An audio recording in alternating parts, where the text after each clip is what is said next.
Hey guys, Mrs. T here. So, it's about 10 o'clock at night, and I'm still doing schoolwork. That's what I do. But I wanted to make sure that you got this lesson for tomorrow while you're at home. So, this lesson's over percent of a quantity, and our example problem is right here. Let me grab my pointer really quickly. And so I have 30% of 240, and we're going to pretend that we don't know what that equals yet. So remember, the word of reminds us and tells us that we're multiplying. So anytime that you see the word of, percent of a quantity, you're going to need to remember that means multiply. That's the signal to use multiplication. So 30% of 240. So step one, these are two easy steps. Convert the percent to a decimal by moving your decimal point 2 spaces to the left. So this is exactly what we learned the last couple days in class. So we have that 30%. Here it is, 30%. And remember, it doesn't have a decimal point, but it's hiding at the end. We talked about that in class. So here is my decimal point right here. Boom. And I go 2 places to the left. 1, 2. So I have 0 and 30 hundredths. So 30% is equivalent to 0 and 30 hundredths.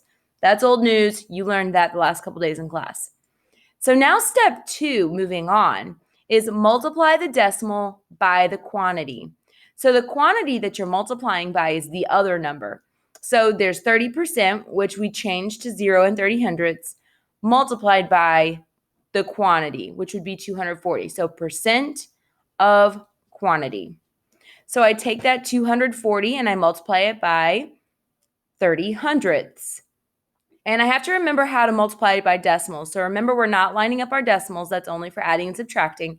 I have to move my decimal point 2 places out. 1, 2. So I keep that 2 over here. Then I just multiply as usual. 0 times 0 is 0. 0 times 4 is 0. 0 times 2 is 0. Hold my place. 3 times 0 is 0. 3 times 4 is 12. Carry my 1. 3 times 2 is 6. Plus 1 is 7. Then I add them all together. 0 plus 0 is 0. 0 plus 0 is 0. 0 plus 2 is 2. And nothing plus 7 is 7. Then I take those 2 places and I have to move my decimal point back in 2 places. 1, 2. So my answer would be 72, the whole number. So the biggest part about this is just remember that of means multiply, and we have to convert our percent to a decimal and then multiply that decimal by the quantity it's giving us. That's it. Easy peasy lemon squeezy. I hope you do awesome. There's a Think Central assignment for you, and I will see you in a few days.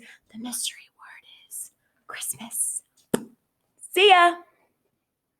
Okay, it's going to take me a second to turn this off because I don't think I'm out of time yet. That was actually a super quick one. I don't think I'm out of time yet anyway. I can't find my mouse. I don't know where my mouse is. Oh, there it is. Look, there we go. And look at that. That was only 3 minutes and 25 seconds. That's like record time. Go me. See you later.